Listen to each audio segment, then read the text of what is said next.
Clementine, thank you very much for being with us today. Thank you for inviting me. Thank you. And tell us about yourself and why Cyprus is your chosen home. Well, first of all, I come from France. I come from a small town next to Lyon. I always thought that I would never live in France. I don't know, I always say to my mom when I was small, I'll be traveling, I'll never live in France. And so that's what happened actually. I left France, I was around 20. I went to Ireland, I was working there. And then, I was a spa therapist at that time. And I'd say, why not? Why not to apply for Cyprus? Mm-hmm. And at that time, I went to Aphrodite Hills in Cyprus. So it's a beautiful spa. And there were some award winning. And so I said, okay, why not to go there? And I liked it. It was nice, warm. Mm-hmm. I had nice time there. And after that, I met my ex-partner also, Mm-hmm. and I had a son. And so one of the reasons why I decided to stay in Cyprus, yes, of course, the lifestyle is nice. It's not so busy like in France or other country. It's more relaxing. And also, I really wanted my son to have his father, to grow with his father. But I hear many people dream to live in France. How come that you decided not to stay in France? What you didn't like about to live there? I think the people that dream to live in France never lived in France. Yes, it's very different. What kind of difference makes you to like Cyprus more than France? People are much less stressed here. In France, it's very stressful. I feel like last time I went to see my family, I felt like they were living like a little bit in survival mode, Mm-hmm. Everything has increased a lot, and there is also a lot of criminality in France. So it's a different lifestyle. It's also a lot of like paperwork and Mm-hmm. administration. Yes. And really in Cyprus make it easier, and you can just go for a walk next to the sea and relax. Mm-hmm. That's what I love in Cyprus. Do you feel integrated in Cyprus, or there is still of being a foreigner? Well, I have to say that yes, I did felt like discrimination, but for my side, it was more like in my favor. Mm-hmm. Because I'm from France, and I felt that people were giving me more attention. Mm-hmm. But I did see that from my other colleagues, or even from my husband, who is from Bulgaria, that there is a kind of like separation. And it was like, when he tell me his story, it's very different than mine. I really experienced his struggle to find a job, to be able to be integrated and not feeling like, you're just from Bulgaria, you cannot do this job, or you cannot, have this amount of money. So it was a big difference between like to be from France and to be from Bulgaria. Yeah, I think so. And I have to say that I was quite lucky, I think, to, be from France. Yeah. I see that, I didn't have any challenge to get good salary, good position. So the situation is like for your husband was more difficult to find a job because he was from Bulgaria. Yes, he was explaining me, but it was like very challenging. He was going to different hotel and asking you know, that he wanted to have the same advantage like others, you know, like Of to have the course. 13 salaries, to have a good salary. But my husband is a fighter, so he Yes, I didn't give know, I up. know. He didn't give up. He went really to, you know, the next hotel. He went again to this Survivor. hotel and asked again. And they were like, but you came before, you know, but he will come again. And finally he got what he wanted. But it was really a lot of struggle. And they told him, you know, if all of the Bulgarian people were like you, then, you know, it would not have this problem in the island, because really people, you know, will know their worth and really go for what they want.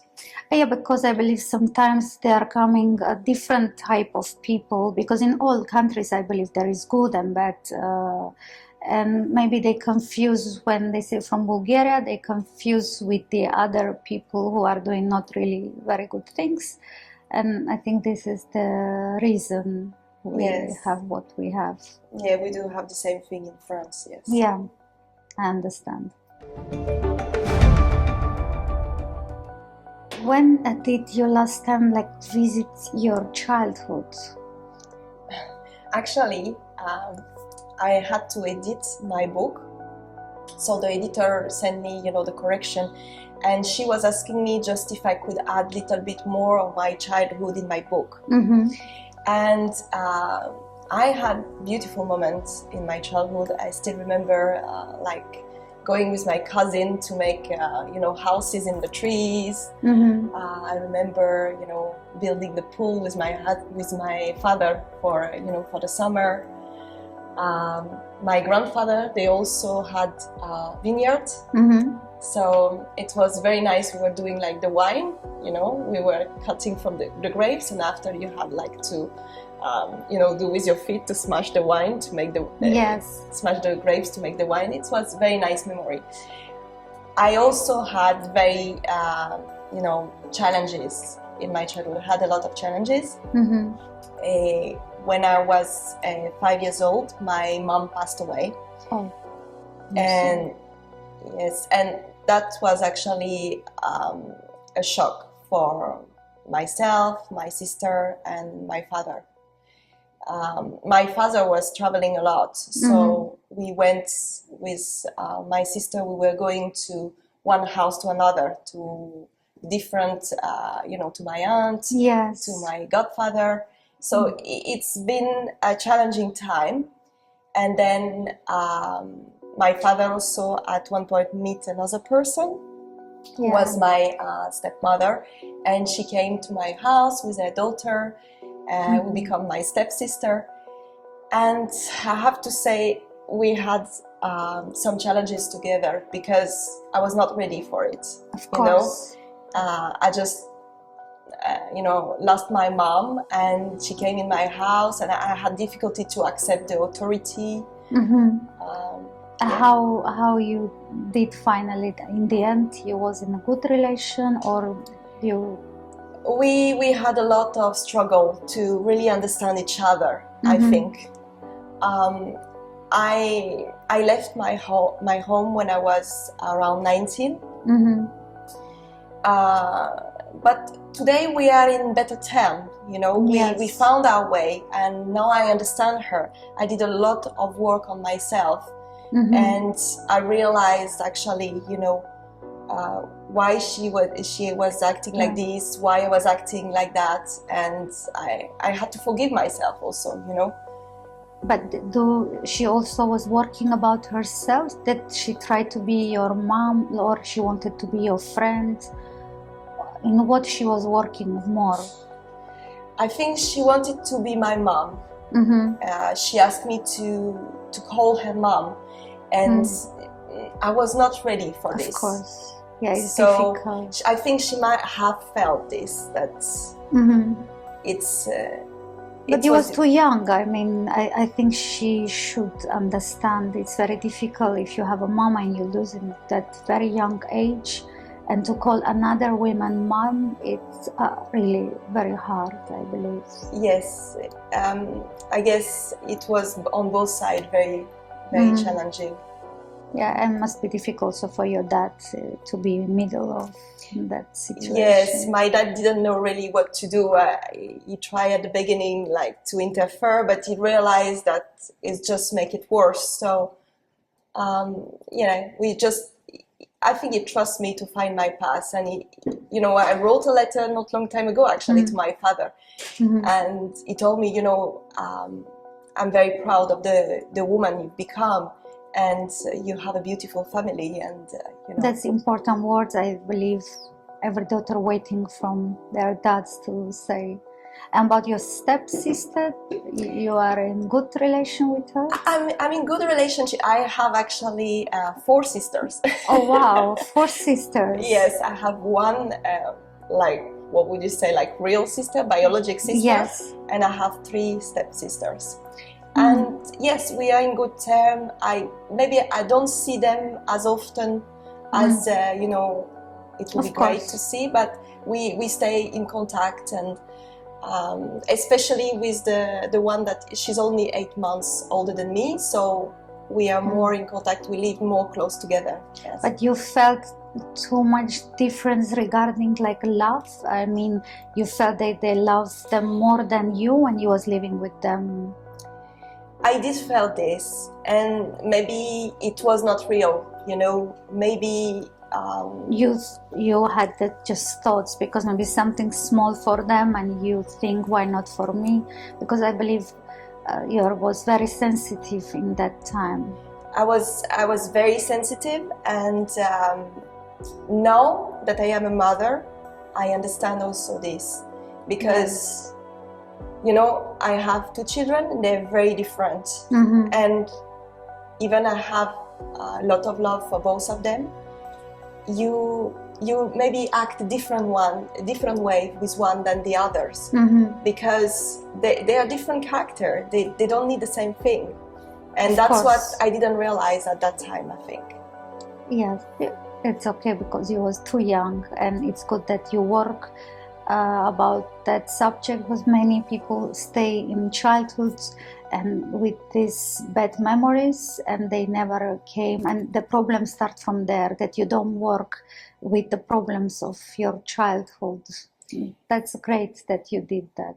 Yes, what we say about resentment, it's like it's a poison, but you are drinking the poison and the other person don't even know about it. So any person that is holding still something, I really recommend to work on that, because you feel so much more free, so much released with it.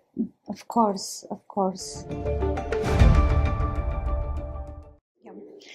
How did your relationship with your parents shape your life?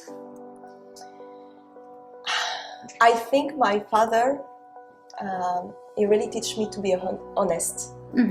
He's very loyal, honest person, and even we were living well. We were not poor. We had enough money. My father always, will ask me to go, for example, in the summer to work. Right? He wanted really to teach me the value of the money.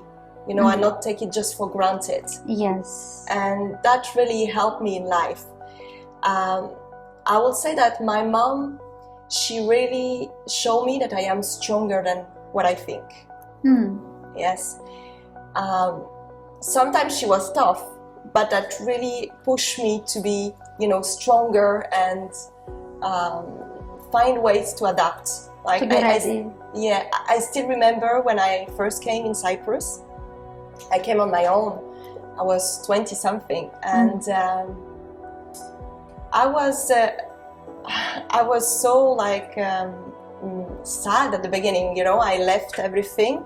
I just left also my ex-boyfriend at that time, and I came in Cyprus, just left everything behind, and I felt very lonely.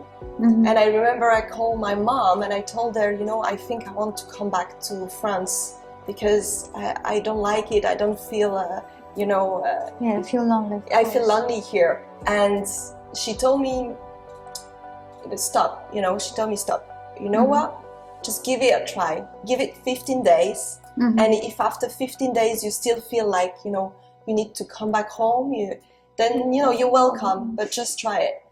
And that's what I did, and after I loved it and made my ex-partner, so yes, that's how things I think the most, sometimes the mistakes from parents is that when they have money and they are rich, they try to give everything to their children, but I think it's the biggest mistake, because they make them kind of to become stupid and not to fight for their dreams, because whatever they want, they have it.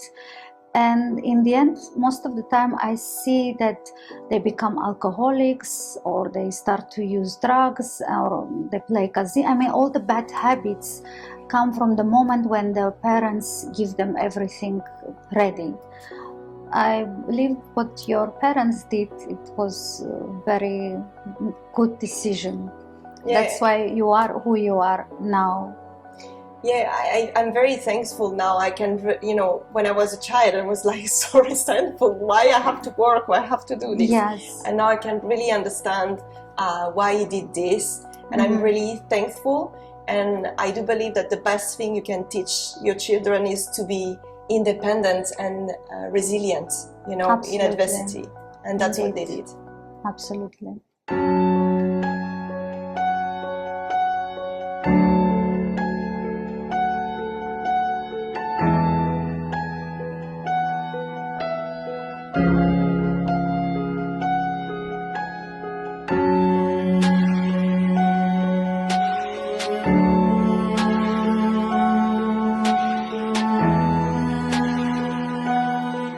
Share the story how you met your husband Krasimir, a Bulgarian man who suffered in Cyprus. Yes, actually it was at a great time of my life, because I had a lot of challenges before, because I was getting separated with my ex-partner, and I learned the diagnosis of my son. And so at that point, I decided to work on myself.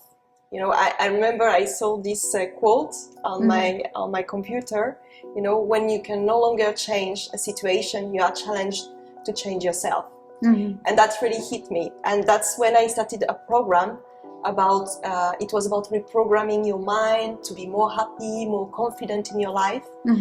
And that's how I met my husband, Krasimir, because he was in the program with me. Oh. Yes, and we had to work together. So we were doing some exercises, we were meeting each other and doing the exercises. And so what was great is that I didn't have to wear any mask, right? From the very beginning, he knew my story, he knew what was my weakness, what I want to work on. So it was great. It was... friends, you become like a friends and partners at the same time. I think this is the best kind of relation, that you don't need to pretend. No, we didn't pretend from the beginning. And if you ask him, he will probably tell you that, I was the one like running after him. He liked to say this story. He liked the jokes, I know, yes. And because at that point, I think he was feeling very complete, about himself, he didn't need really a relationship. He was, happy with himself. And I think that's the kind of thing that actually attracted me to him, because he left me the space, he left me the space to rebuild myself, to really find out who I am, not trying to complete myself with somebody else. And because of this, we become very close, and finally he succumbed to my charm anyway. But yeah, that's absolutely amazing, that when you meet with that way and he give you wings, he didn't put you kind of in cage. So that's absolutely nice relationship.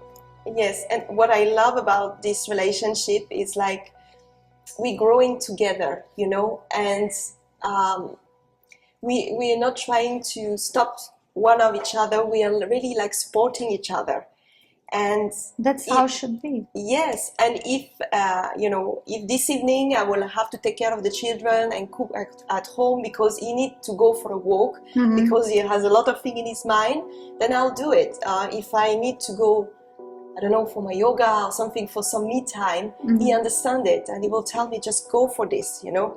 So it's like, it's another level of relationship, you know. It's like what we say is like when his needs become my needs, you know. It's not a relationship that the women should do everything. She have to work, she have to cook, she have to take care about children. It's a relationship when you just love each other and you take care about each other. This is what I can call love, because this is the love.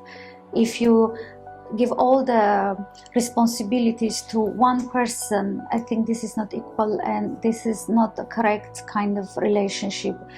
I believe that kind of people, they don't know what is mean love, because if you love, you can never do such a thing to your partner.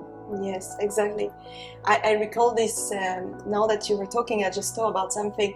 When I discovered the therapy for my son, you know, I had to go, my daughter was just 6 months old, and I had to go in Oman, right?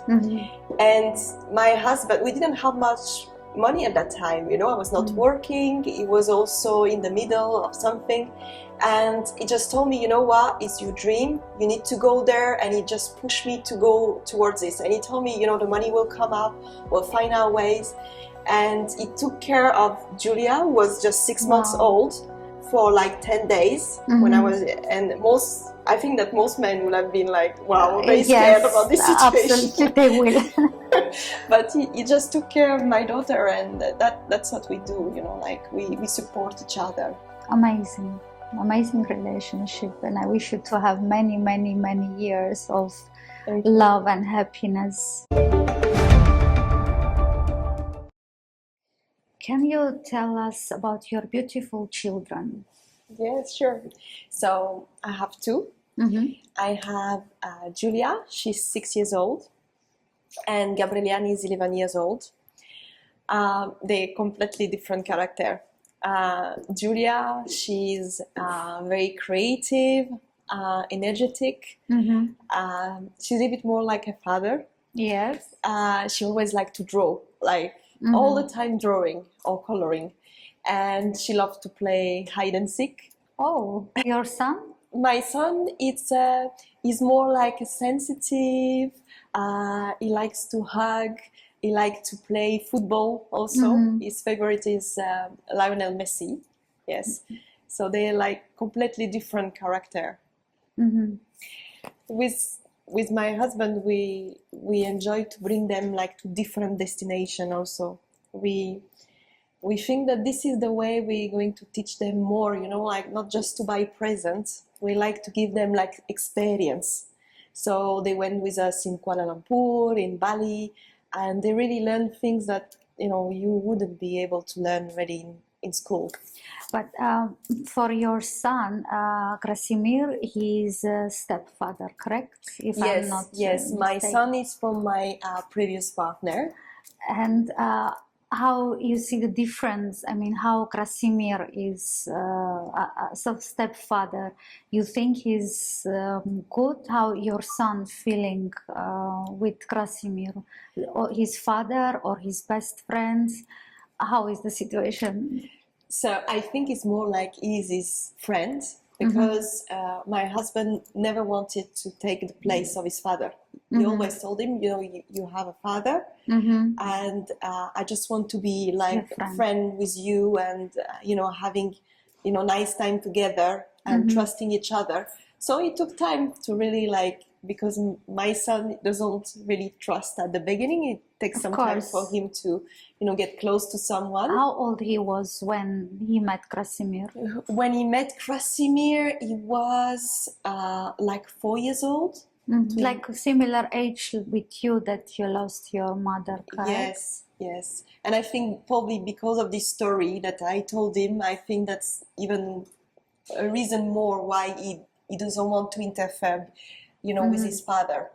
Yeah, I understand.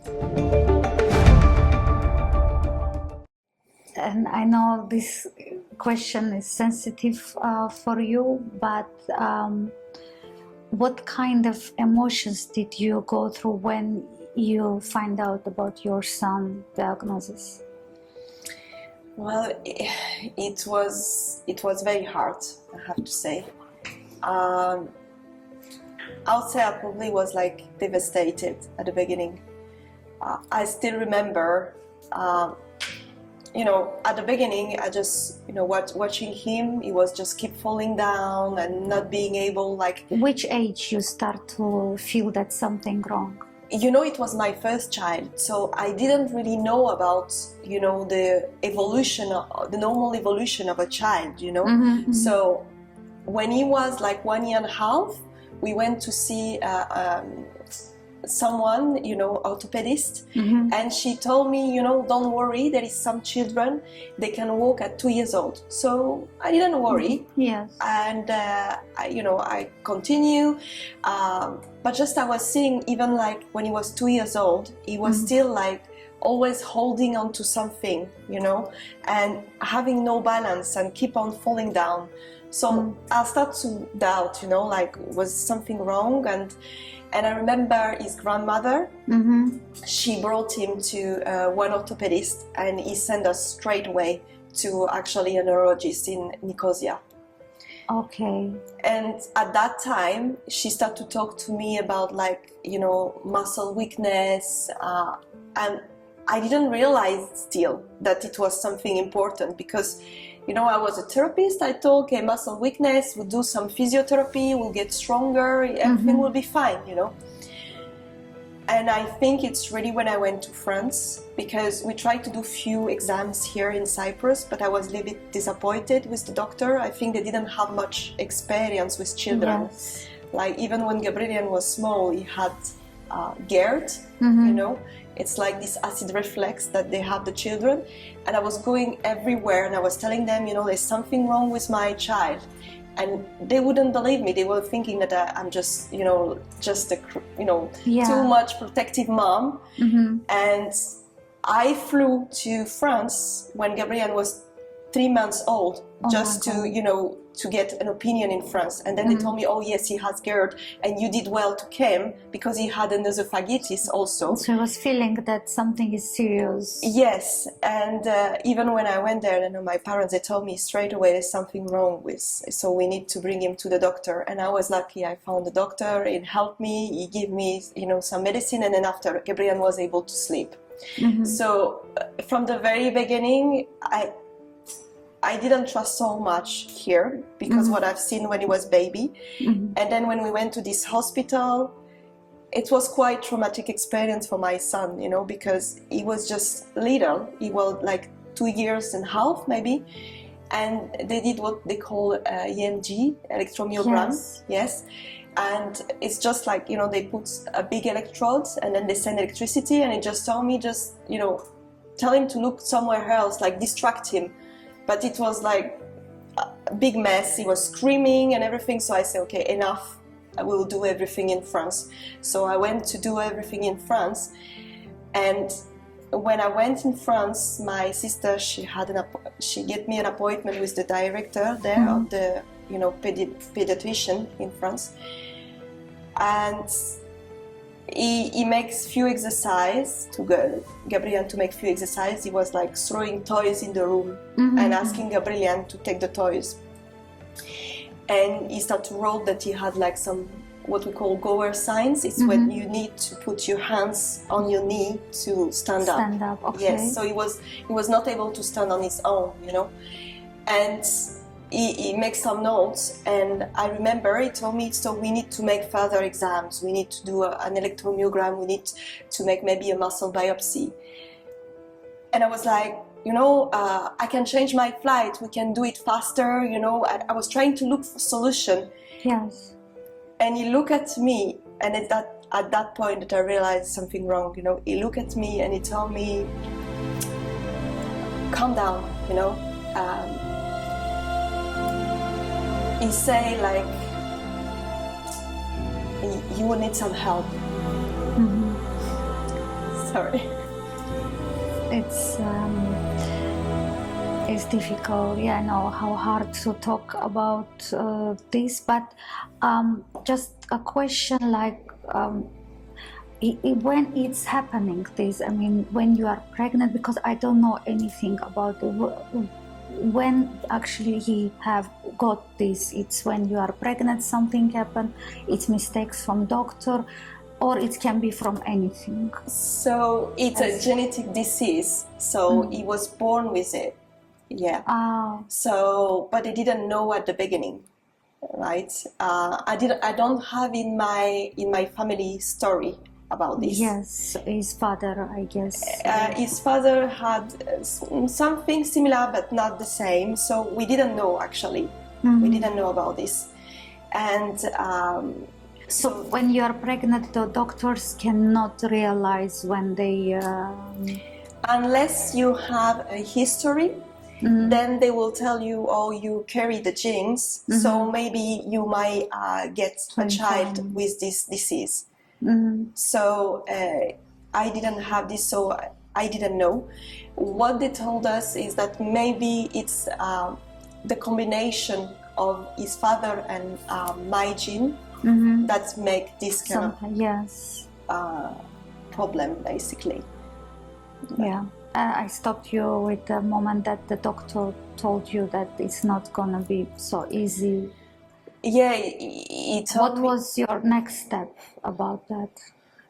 At that point, I didn't know what to do, you know. I still remember my mom was crying. She was asking if it was Duchenne, which is one of the hardest form of muscular dystrophy. Oh. So just to say a few words about muscular dystrophy. Yeah, it's important to know. So it's a disease that affects the muscles. And for example, if you take the Duchenne muscular dystrophy, when children are around 10 years old, they lose all ability to walk or even like to take a mug. Yeah, they lose their muscles start to shrink, and they usually finish in a wheelchair, and they get maybe some complication with their heart, with their lungs, so they don't live also like very long. You know, yeah, of course, they cannot live very long. So the first thing was my mom was asking if it was Duchenne because it's the strongest form, the more aggressive form of muscular dystrophy. And they didn't know exactly. He told him no, they didn't want to. You know, the doctor, they don't want to say much. Of course. Yes, that put them in the bad situation. So they don't want to tell you much. And you need a very long time to really get a diagnosis. Yeah. You need to make many tests. It takes many years to get the genetic testing. And so yeah, it's a very long process. And how his father acts in that moment when he found out about this? Well, his father, first of all, he was not with me in France. I was the one that was traveling all the time in France. He knew that there was something wrong, but I think that for him it was very difficult to accept that something was wrong with Gabriele and my son.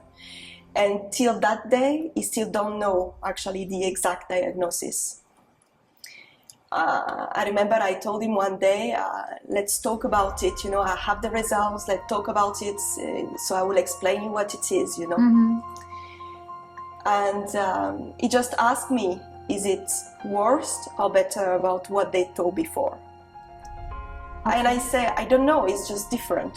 And he told me, I don't want to know.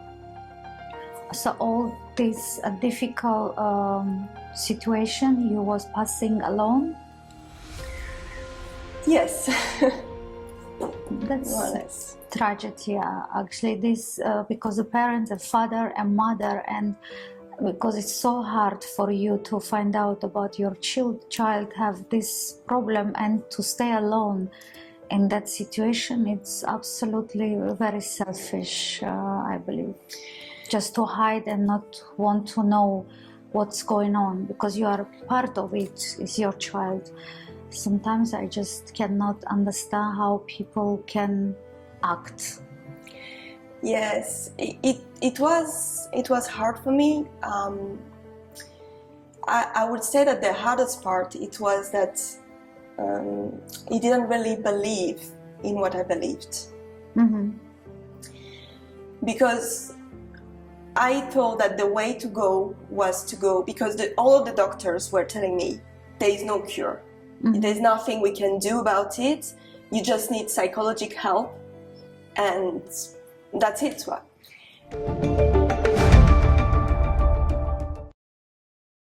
I still remember that time, you know, my son was about like 5 years old, and I had to travel to UK to make him like, was going to an alternative doctor, so he was making different testing. Mm-hmm.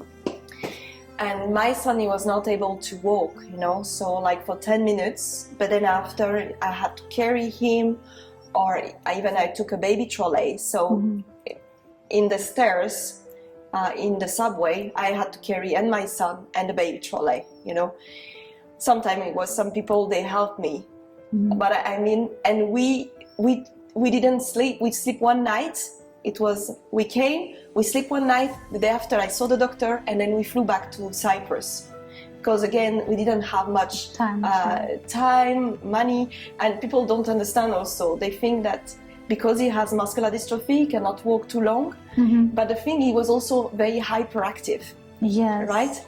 So he was like in the airport, he was removing all of the ropes, you know, Mm-hmm. when you have to wait. Yeah. People were getting angry, asking me, is it your son? So I was so angry because I just came back from this trip, Mm-hmm. and he came to take us from the airport. And he told me, you know what, you know, Corey, I don't believe in this bullshit. Oh my God. Because I was telling him about, you know, the diet we need to change and everything. And I went so angry, so angry. I told him everything because I didn't sleep. I got insulted Mm-hmm. because Gabrielian was not behaving the way people wanted him to behave, course. right? Yeah. I was so tired. I was 5 months pregnant, yes.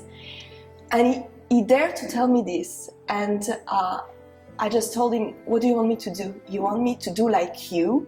Mm-hmm. Just, you know, watch our son deteriorating and just go into the wheelchair. And I think that night he hit him. You know, he understood that, wow, something is going on, something. Later on he apologized, Mm-hmm. but now he's trying to make some effort, like he cannot follow sometimes the thing I say. Mm-hmm. But still with the diet, like I'm saying, no gluten, he will still tell him, eat some pita bread, you know, or this kind of thing. Yeah. So we're trying. We're not in, you know, bad term. But also what I realize is that, you know, this is the path of my son, and I cannot control everything. I have also sometimes to let go, because I was trying to control everything. I was all the time calling him, did you give this food to my son? Did you give this? And so I was too much controlling. It was too much stress on me. And I realized that I have also to let go and to be okay with what is, really. Mm-hmm. Yes, because of the situation, it's very hard to control. Not to control, you want to control everything, because you know one small step can destroy everything.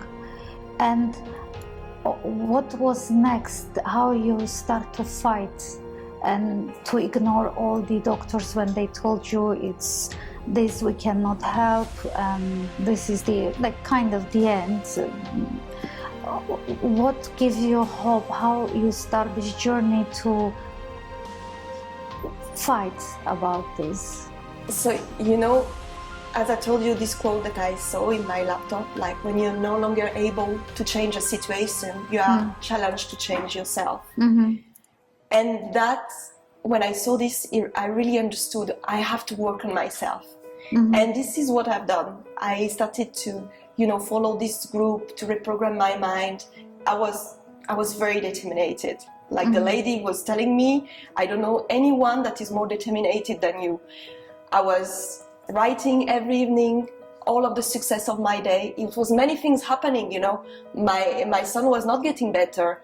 The relationship with my ex-partner was not getting better. I was going to take my son from, you know, after work, and he didn't want to come with me, you know. It was many things happening, but I changed my focus. I was looking only in the things that I wanted to look at. And I was writing everything, the small things that make me smile in the day, everything. I was waking up early in the morning, writing my gratitude list. Every time I sit in the car, maybe something happened, stop. I was breathing, I was reprogramming my mind, changing my beliefs. You know, I learned different techniques. Inspirational Lady of the Year Awards, Clementine Ynna. So I didn't let anything, I was the master, I was the one in charge, you know. That's what I understood. It's not about what's happened to you, it's about what you do with what's happened to you. So I just work on myself every day. And when I was starting to do this, it's like, it's crazy, but it worked. Something happened, you know. One day, one of my friends is a coach and is a writer. He called me and he told me, you know, Clementine, I'm writing now a book about health, and I found gold information about muscular dystrophy. And he told me, now you can tell me to, you know, that I don't know anything, or are you willing to hear about it? And at that point, because I was so open already, you know, I followed different courses. I started to understand that has a lot to do with the diet, with the mind, with the sleep, you know. So I was open to it, and I say, okay, yeah, tell me more about it. He sent me some information, and I started to, you know, open my mind to the possibilities. And, you know, it's like when you start to ask yourself better questions, better answers came back also. Because before I was just like, why to me? When you ask this question, you're like in victim mode. And in victim mode, you cannot find answers. You cannot find solution. You have to go higher. You have to find, to open yourself, to raise your vibration. And that's what I was doing with reprogramming my mind, you know. And then he told me one day, you know what? I want to write a book about muscular dystrophy. And if you go to this doctor, would you like to go to this doctor, the best specialist in the world? And in exchange, I would just ask you to, you know, write me reports. And you can imagine, I was on my own at that time. I didn't have the finance to bring Gabrielian to the best doctor. But every day I was reprogramming my mind. I used to believe, like, you know, Cyprus is a small island, there is no good doctor, no one can help me. But I say, my son benefits from the best financial and best medical support. And that's exactly what was happening. This person was telling me, you know what, I will pay for everything. You just need to go there and give me the report of what's happening. So I, you know, at that point, I had two choices, you know, and it was still this voice in me, yeah, but there is no cure or whatever. But the other voice, you know, that I've been training for months now, started to say, you know, you make things possible. You can do it, you know, go for it. And that's what I did. I say, yes, incredible. I want to do this. It's absolutely incredible. And so then it was just, I always say, I felt like, you know, in The Alchemist, this book of Paulo Coelho, I just felt like the alchemist, you know, like everything was happening, everything unfolded perfectly. I discover different techniques. One that I'm today using, which is the Temprana Neuro Reflex Therapy. I believe if my frequency was not this high, I wouldn't be able to attract such solution around me. That's for sure. So I discover about electroacupuncture by Vol. I discover about different testing. I discovered that, you know, actually muscular dystrophy is a malnutrition problem that can be helped. You know, I discovered that you can retrain the muscles, you can retrain the motor system, you can retrain the nerves, you know, and Wow. you can, what we call neuroplasticity, regenerate nerve cells. Mm-hmm. And that was for me, wow, you know. And I went to Oman. Mm-hmm. It was crazy, you know. First of all, I learned about this technique, Neuro Reflex Therapy, Mm-hmm. because I wanted to help my son, because it was like, I went to this doctor Mm-hmm. and we started to get results. We did some detoxification process, some different diet, and I started to get results. Like, I still remember, he used to go down on the stairs, you know, he was going on his bottom because he couldn't, you know, stand up on the stairs. He would fall down. Yes. So after this, he was able to stand in the stairs, holding on the wall Small. still, but small steps, you know. Of And course. I was so happy, you know. He was, look at me, mommy, I can now walk, you know. And I was, you know, some people sometimes they don't realize, you know, but when you have children with disability, every small step is huge. It's a miracle for you. Yes. And so I was so happy. But then he started to go in school, and then they started to complain about his behavior. Mm-hmm. That he wouldn't sit, he wouldn't listen, he's disturbing the class, you know. And I was like, okay, something got better, and then something something get worse. comes, yes. But then I realized, okay, you know what? You found a solution for the previous thing. You can do the same for here. There's always a solution. So then I started to look for a solution, and I found out about the facial neuroreflex. Mm-hmm. And it was very good for ADHD, you know, hyperactive kids. And that's what I did. I just started to learn about the facial reflex, and I was doing to him every evening. You know, sometimes it was 11 o'clock in the evening, but I was doing this because, I mean, I was so hopeless before. There was nothing I could do. What you can do when a child is hyperactive, Yeah. you know, everybody is like telling you your child is disturbing, is not acting, and people don't understand. Mm-hmm. It's like, it's not about like punishing him or telling him something. When you have a child, I learned this after, which is hyperactive, what's happening is that the receptors, you know, when you say to someone, do this or don't do this, there is receptor in your brain that go into this place, and that's how it works. So you act accordingly. But in hyperactivity, you know, children with ADHD, this is dysfunctional. So it cannot work. It's not because they don't want to. Yes, of course. It's Understand something what you that doesn't mean. work. So when you are able to retrain this function, Mm-hmm. then everything starts to, you know, work better, and they start to behave, and they start to understand, and they calm down also. And what I realized, even his motor function got better. But I still remember that day, like I was so happy. I went there to take my son, and she told me, the teacher told me, I have something to tell you. Mm-hmm. And I thought, oh my God, what he Yeah. did again? You know, what's happening Yes, again? you are. And then she told me, you know what? I don't know what you've done, but this is working.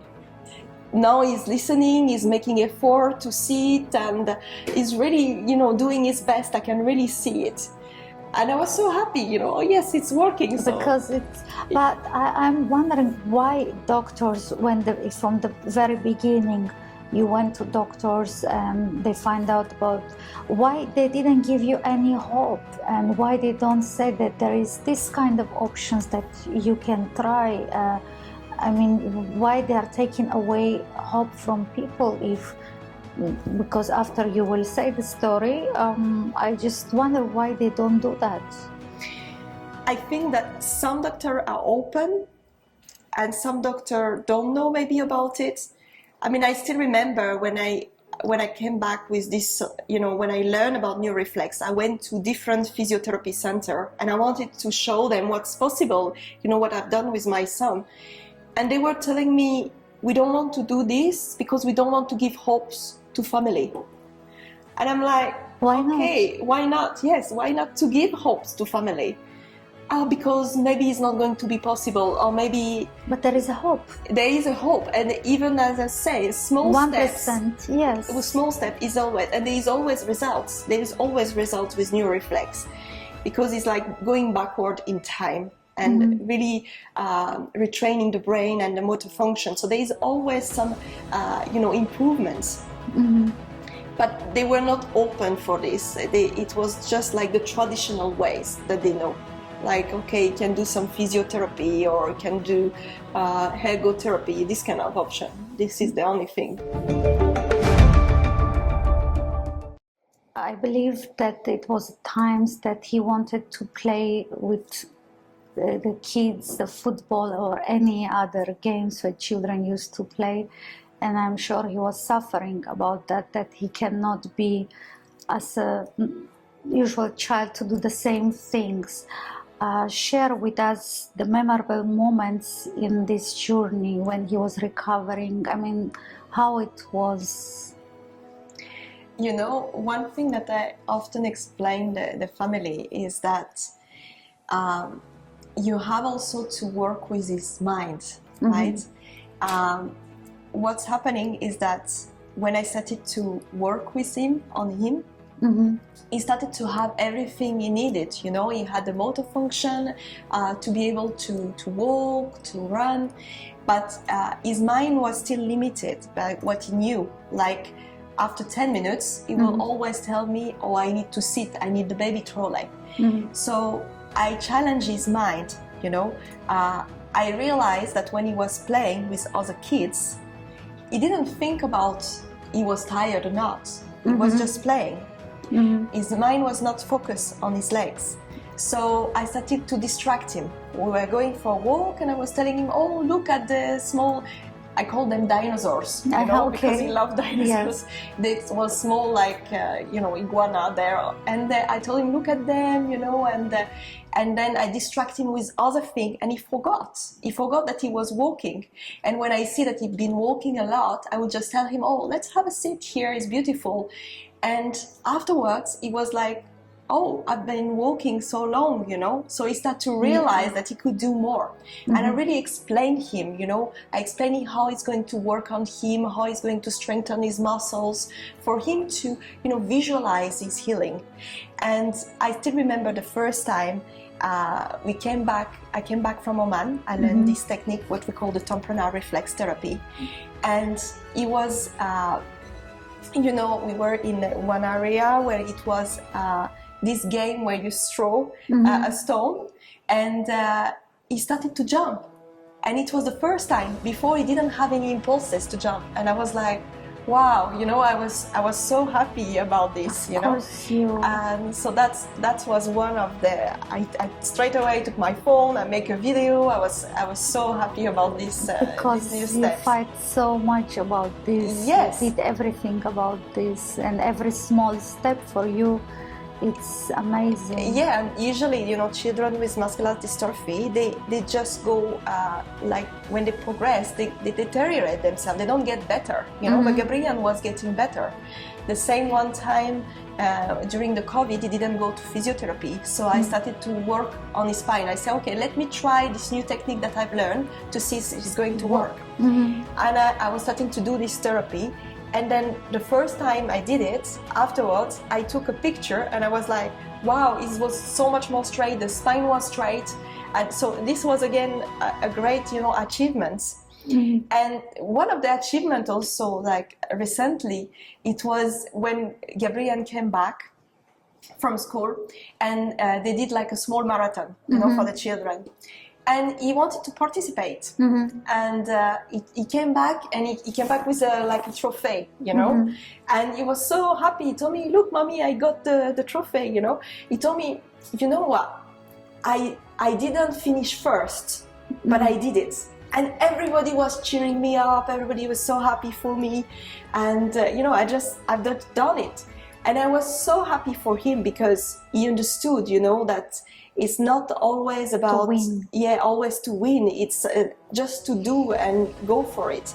And this is one thing that I teach to my son is about resilience. You know, stand up for what you want. Now he wants to be a football player. Wow. I don't limit his mind. I mean, he doesn't have limitation about what he can do, what he cannot. But I still remember that day when he came back from school and he was frustrated.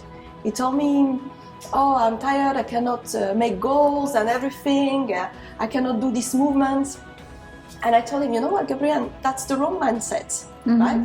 you want to be a football player, and you don't want just to be any kind of football player. You want to be a champion, like your favorite, Lionel Messi. So if you want to, to learn something, you need to make mistakes. And if you want to be a champion, you have to do even more mistakes. So if you get discouraged from the small mistake, you're never going to make it. So you have to take a decision now. What do you want? And then he realized, and he's practicing every day. He's reading about Lionel Messi biography, because he understands that he has to think like him. If he wants to, to achieve, he has to think like him. So it's like his model. So that's how and I also train him now about personal responsibility, because I believe that if you want to achieve anything in your life, you need to have personal responsibility, right? I teach him before about his diet, and he's very responsible about it. He will look behind and check, it has gluten, it has this, no, I cannot eat this, I need something else. That's good for, how old is he now? No, he's 11, but even when he was smaller, like he was maybe 8 years old, he knew already about everything, about the gluten, the dairy, and he's checking and he's telling me, And now I teach him exercises to realign his spine. And I told him, you want to be a football player, then you need to do this every day. It's like I don't motivate him. I work with his inspiration. He found an inspiration. So you work with both sides. Yes. But one question came in my mind now while we are talking. I believe many parents, any person, whatever bad is happening in their lives, they ask themselves, why me? What I did wrong? How you deal with that question? I'm sure you ask, and you mentioned before, like, why to me this happened, and how you answer to that question, why it happened to you. One thing that I've learned, it's called the divine perspective, that everything is perfect the way it is, right?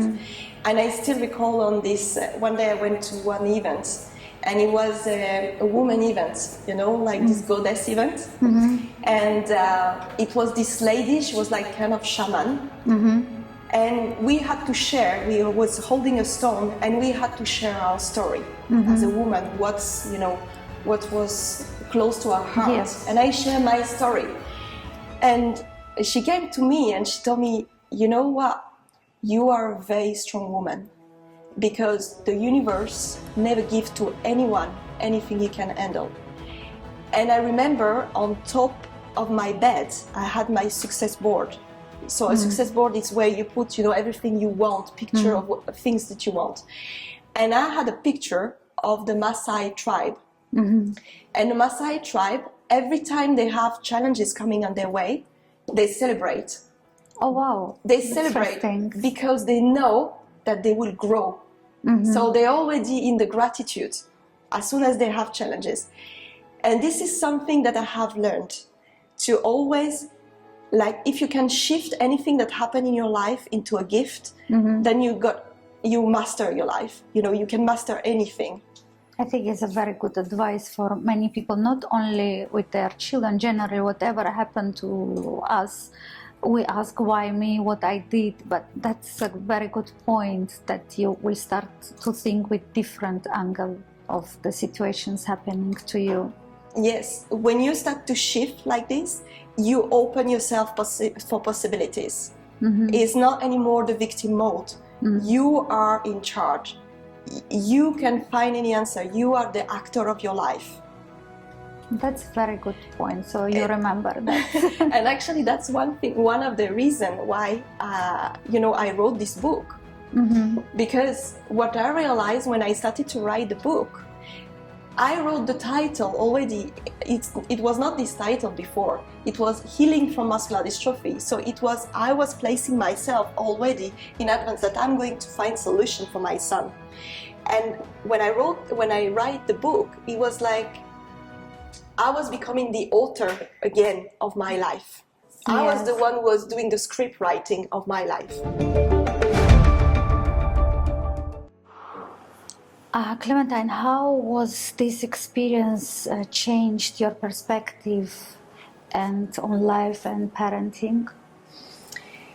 You know, with my husband we organize seminar, and it's about self-awareness, and we have like a very powerful exercise where you go in the forest and you go with one partner, and the partner is blindfolded, yeah, and you have to guide this person through the forest, the different bushes, or and for me this was very eye-opening, because when I was doing this, at the beginning I was trying to protect my partner, do it for him, like putting his feet where he has to be, or pushing the thorns or the bushes away so he can go through it.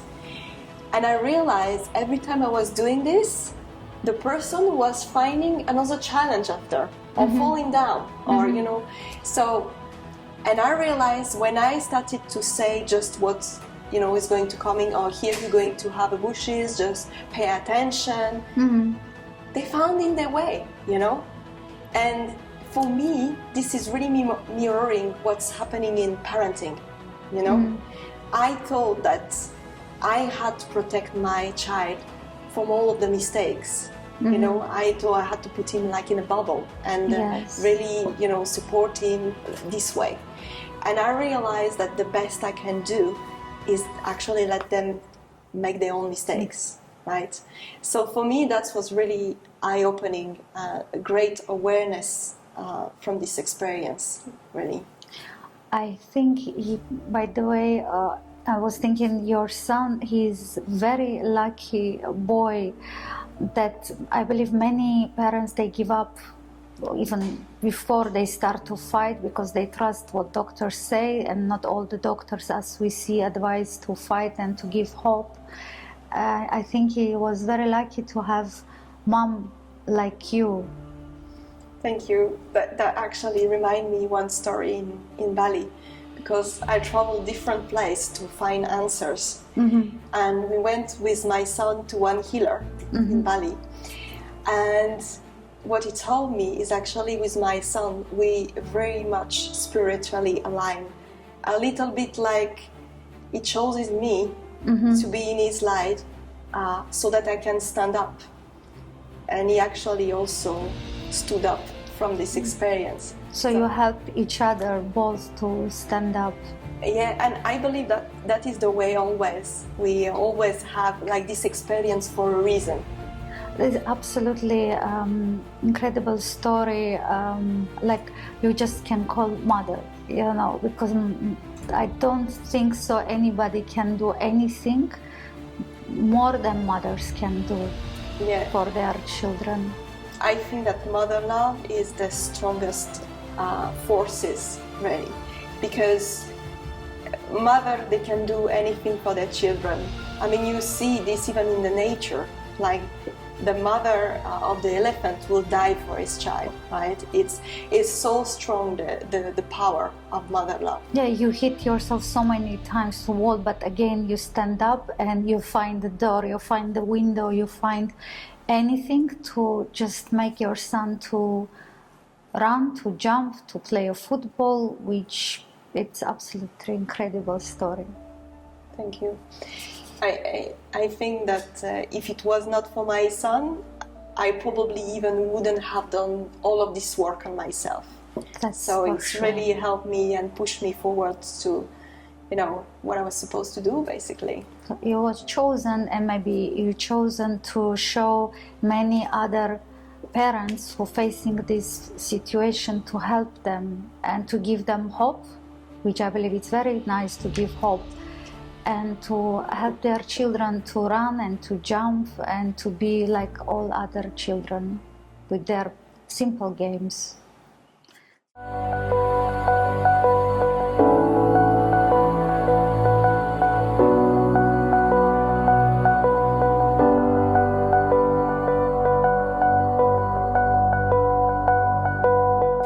And what other projects, upcoming projects?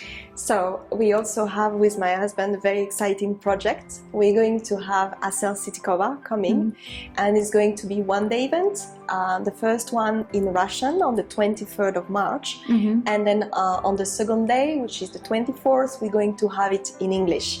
And Asel is so inspiring. It's like she's a self-made woman, and she really is going to provide us all of these answers and mindsets about, you know, having an abundance mindset really, and being able to conquer, you know, adversity, being able to fight for what you want in life and get through it, the challenges. So I'm really looking for it. I'm very happy. Yes, I know Asil Sidakova. She's an amazing lady, and I'm looking forward to attend your event. And my advise people to come to pass this experience with Asil.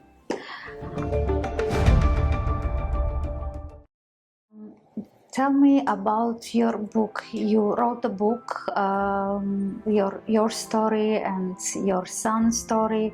Where our audience can find the book to read, to buy? So for the moment, they can contact me at contact@clementineynna.org, and they can, you know, because it's still on the pre-launch, so they can contact me and tell me that they would like a copy.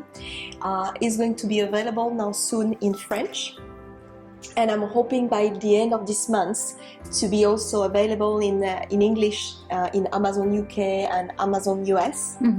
And for the people that are in Cyprus, I have with me some copy actually here in English. And by the way, this one is for you. Thank you very much.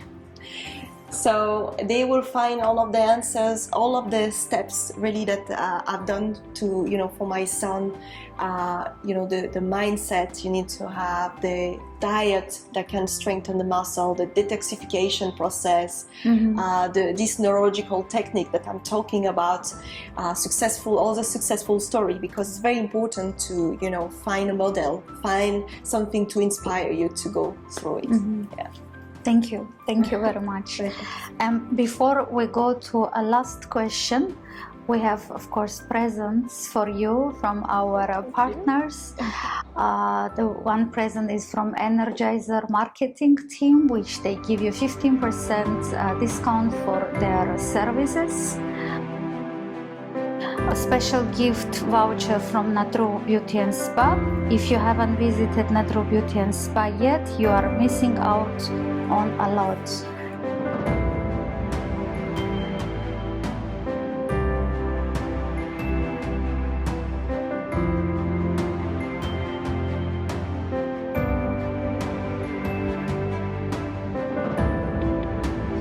Clementine, this is a present from Neuro Beauty and Spa. Thank you very much. I'm sure you will enjoy. Sure.